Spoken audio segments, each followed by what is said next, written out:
아트웍이 미쳤다. 저는 이 이유 단 하나만으로도 이 영화를 볼 가치가 충분하다고 생각합니다. 저는 그래서 이번 놀란 감독님의 오디세이는 솔직히 남성들이 오히려 불편하다고 얘기할 수도 있겠고 참 예쁘다 엉덩이가.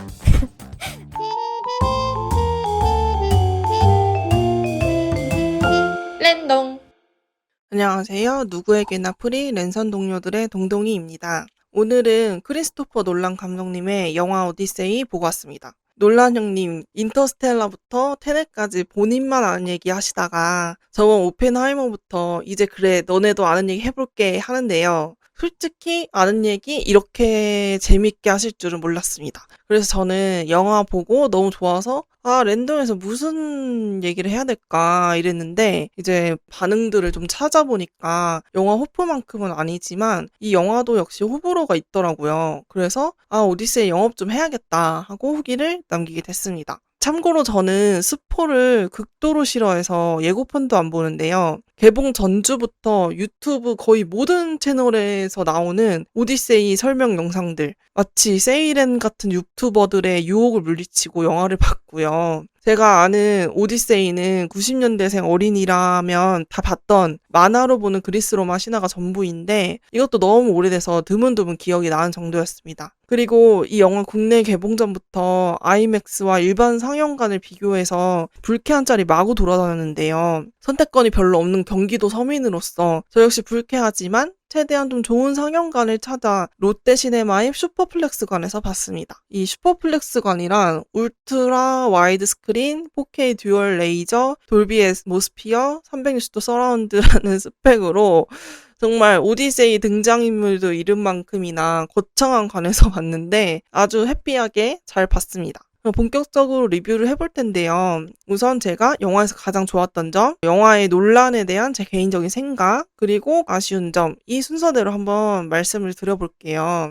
이 영화가 좋았던 이유 첫 번째, 아트웍이 미쳤다. 저는 이 이유 단 하나만으로도 이 영화를 볼 가치가 충분하다고 생각합니다. 그만큼 비주얼적으로 눈호강을 제대로 하고 왔는데요. 먼저 트로이 목마. 처음에 모래에 파묻혀 있어서 제대로 된 형상을 알 수 없었던 이 목마. 추후에 등장했을 때 저는 트로이 시민이 된 마냥 입이 떡 벌어졌습니다. 아무리 오디세이를 몰라도 이 목마는 정말 유명하잖아요. 근데 네 발이 땅을 짚고 있는 사족보행 자세가 아닌 이리야 하는 그 서 있는 자세로 했다는 그 선택이 너무 논란스럽다. 솔직히 거기 목마 안에 얼마나 갇힐지 모르는데 바보가 아닌 이상 본인들이 가장 편하게 있을 수 있는 자세로 만들었을 텐데 대체 왜 이런 자세를 선택했을까? 저도 좀 고민해봤는데요. 아무래도 재물이니까 좀 더 위험 있어 보여야 할 수도 있고 혹은 그 노예들이 엄청 힘들게 끌고 가는 장면이 여러 번 나오는데 힘을 많이 빼놔야 아무래도 나중에 짜잔 하고 습격할 때 좀 더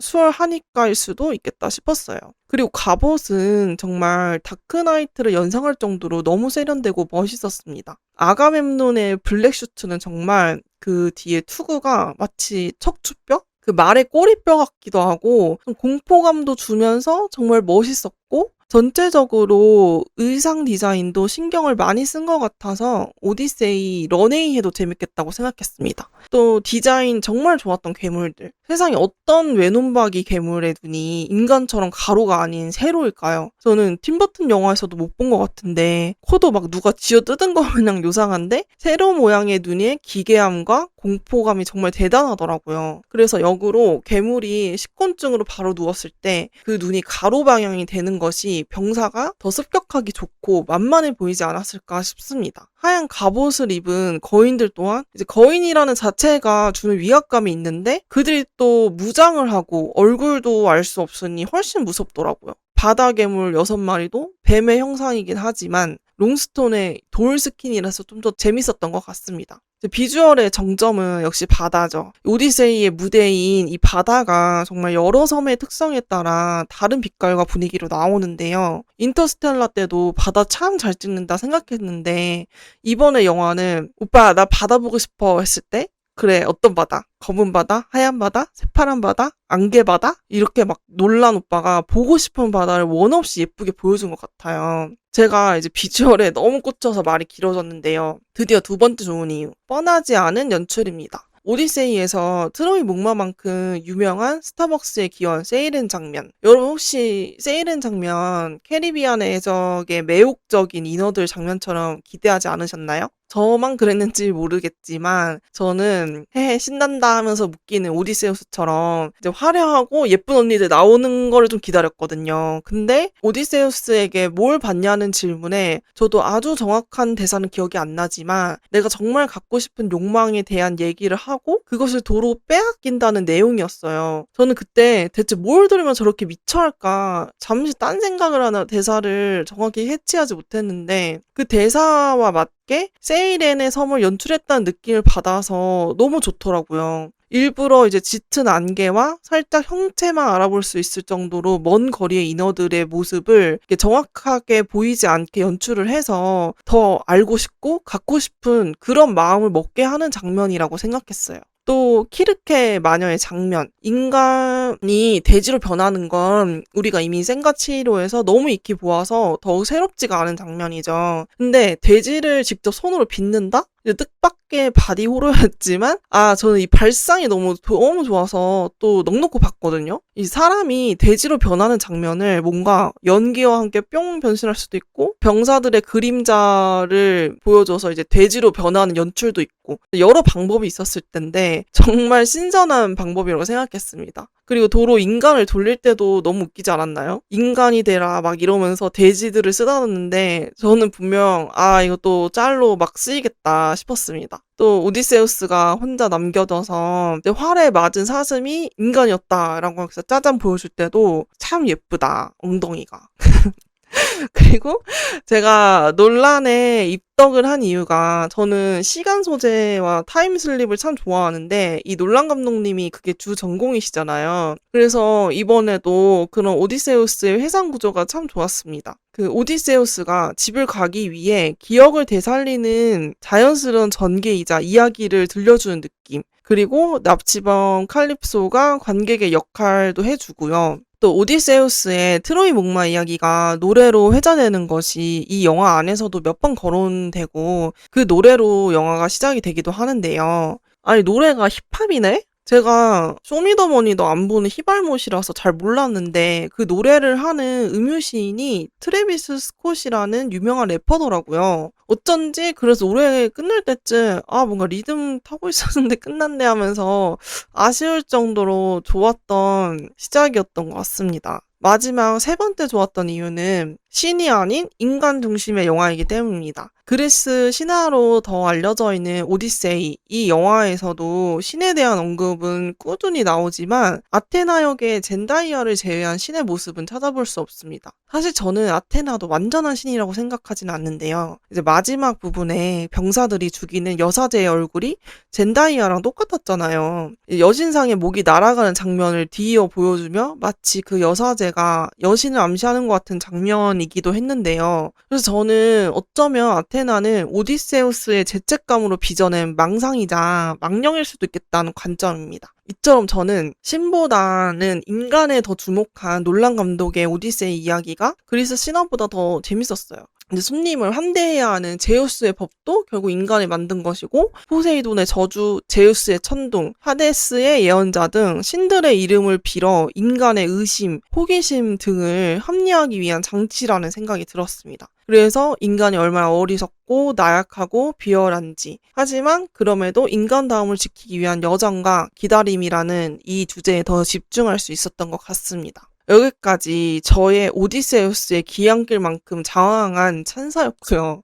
다음으로 이 영화에 대한 불호 혹은 논란에 대한 저의 생각을 짧게 얘기해보겠습니다. 일명 논란의 논란들 대표 3가지입니다. 첫 번째, 영화가 다큐다. 그리스 로마 신화의 오디세이를 기대하시는 분들은 아마 실망을 많이 하셨을 것 같은데요. 이 영화에서 마블처럼 신이 등장해서 100만 볼트 쏴주고 파도 헤어리빔을 기대하셨다면 충분히 그러실 수 있을 것 같습니다. 하지만 이 영화는 판타지가 이 이야기의 배경과 상황이라는 장치일 뿐 중요한 요소가 아닙니다. 저도 솔직히 초반 20분 정도는 큰 스크린과 쏟아지는 자막에 조금 집중을 하지 못했는데요. 그만큼 제가 얼마나 요즘 영화를 안 봤고 요즘 빠른 영상들과 쇼츠에 얼마나 절여져 있었나 살짝 반상을 좀 하게 됐습니다. 하지만 이내 3시간이라고 느껴지지 않을 만큼 좀 몰입을 200% 하면서 잘 봤던 것 같습니다. 두 번째, 흑인 헬렌의 클리타임네스트라. 저도 이제 영화를 다 보고 유튜브에서 주펄님의 오디세우스 모험 설명회를 듣고 헬레네가 왜 논란인지 알게 되었는데요. 이 트로이 전쟁 자체가 지구 최강 미녀 헬레네 때문에 일어난 거라 정말 중요한 역이었는데 영화에서는 인종을 떠나서 헬레나 역의 루피타 뇨가 미인이라는 생각이 잘 안 들었던 것 같습니다. 그래서 처음에 좀 아쉬움이 있었으나 이 영화에서 헬레네와 가메이자 아가멤논의 와이프 클리타임네스트라는 오디세우스의 아내 페넬로페가 얼마나 정실하고 지혜로운 아내인지를 보여주기 위한 대조적 인물일 뿐 큰 서사에 중요하지 않기 때문에 개인적으로는 정말로 중요하지 않은 문제인 것 같아요. 세 번째, 여성 비중. 항상 놀란 감독님의 영화의 여성은 비중이 너무 없다는 얘기가 있는데요. 여러분, 이번 영화는 정말 장족의 발전이라고 말씀드리고 싶습니다. 이번 영화 역시 남자들이 주를 이루는 건 맞는데요. 이 영화에 등장하는 어리석은 인간과 대단한 인간 두 부류 중 어리석은 인간의 남자가 90% 이상 차지한다는 것을 보면 알 수 있습니다. 왕위를 얻기 위해 엄마랑 아들 사는 집에 무전 취식하며 있는 수많은 남성 무리들, 그리고 키르케 마녀 또한 탐욕스러운 인간이 아닌 굳이 남자라고 언급하며 그들을 대지로 만들었죠. 과열된 전쟁에서도 병사들이 무지막지하게 살인을 할 때 그 희생자로 여자들이 주로 나왔으며 클리타임네스트라 역시 바람을 피지만 남편 아가멤논을 죽인 이유는 그가 자신의 성공만을 위해 그들의 자식을 제물로 바쳤다는 것도 이유가 크죠. 그리고 결정적으로 이 영화의 주인공 오디세우스, 그에게 여정 내내 큰 영향을 주는 인물들인 아내 페넬로페, 유일하게 보여진 신이자 조언자 아테나, 기억 회복 센터장 칼립소까지 모두 여자였습니다. 저는 그래서 이번 놀란 감독님의 오디세이는 솔직히 남성들이 오히려 불편하다고 얘기할 수 있겠고 오바전 못해서 여성 영화의 관점에서도 좋았다고 생각합니다. 네, 이제 이 후기의 마지막 여정, 그럼에도 불구하고 아쉬웠던 점을 얘기하고 마무리하겠습니다. 첫 번째, 회상씬의 남용. 앞서 말씀드렸듯 놀란 감독님이 잘하시는 이야기 속의 이야기, 교차 편집, 회상 등 이번에도 좋았던 것은 맞습니다. 그래서 영화 내내 계속 오디세우스가 트로이 전쟁 당시를 회상하는 장면들이 마치 음유시인 노래의 가사처럼 짤막하게 한 컷씩 등장을 하는데요. 이게 그때 일을 후회한다는 지점에서는 효과적이긴 하나 마치 영화 오펜하이머에서처럼 좀 비슷한 스타일이긴 해서 아주 살짝 진부한 느낌이 있었습니다. 또 그게 계속 찔끔찔끔 반복적으로 나오니까 뭐 숨겨진 얘기가 있나? 대체 뭔데? 오디세우스 뭘 봤는데? 하면서 기다렸는데 전쟁의 군상을 보여준 것은 참혹하긴 했지만 아주 큰 임팩트가 있지는 않았던 것 같습니다. 두 번째, 마지막 전투. 이제 마지막 페넬로페의 시험에서 자 이제 문 닫고 경도 타임 하면서 오디세우스의 17대 1이 아닌 57대 1쯤 되는 전투인데요. 아무리 영화적 허용이라고 해도 너무 신화적이다. 그리고 이 장면 역시 긴장감을 더 주기 위해 아들 텔레마코스가 2층에서 싸우는 씬과 교차 편집을 하는데요. 물론 진짜 노래도 그렇고 긴장감은 정말 좋았습니다. 하지만 텔레마코스 너 솔직히 안 궁금하다 이거예요. 스승한테 배우고 왕이 되기 위한 아들의 성당신이었다 해도 차라리 페넬로페가 어떤 기분으로 그 전투를 끝나게 기다렸을까가 더 궁금했습니다. 그래서 결국 그 항복 및 존중 엔딩으로 된 게 참 다행이었고 살짝 무리수가 있었던 것 같습니다.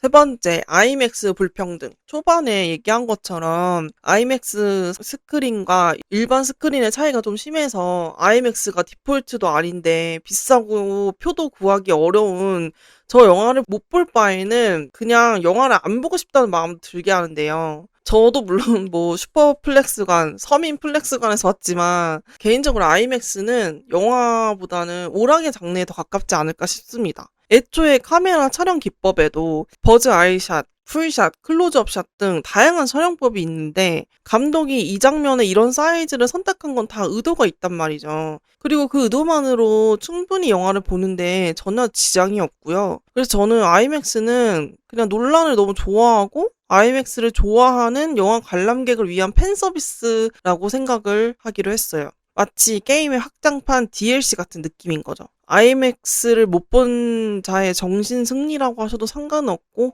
저는 슈퍼플렉스관에서도 충분히 잘 즐겼던 것 같습니다. 네, 그럼 마무리 해보겠습니다. 사실 제가 이제 뻔한 스토리, 영상을 보기 싫어하는 것처럼 저도 뻔한 얘기를 하는 것을 별로 안 좋아해서 뭔가 배우들의 연기, 영화의 주 내용, 원작과의 비교 이런 영화옥이라면 국룰인 얘기들을 잘 못했습니다. 이제 좋았던 점, 아쉬운 점만 얘기해도 이렇게 할 얘기가 많은 것이 그 이유이기도 한데요. 제가 얘기하지 않은 부분들 중에서 혹시 저한테 궁금하시거나 아니면 영화 오디세이와 제 감상이 어떠셨는지 저번 호프 후긴처럼 댓글로 많이 남겨주시면 좀 더 즐겁게 감상을 나눌 수 있을 것 같습니다. 그럼 지금까지 누구에게나 프리 랜선 동료들이었습니다. 감사합니다.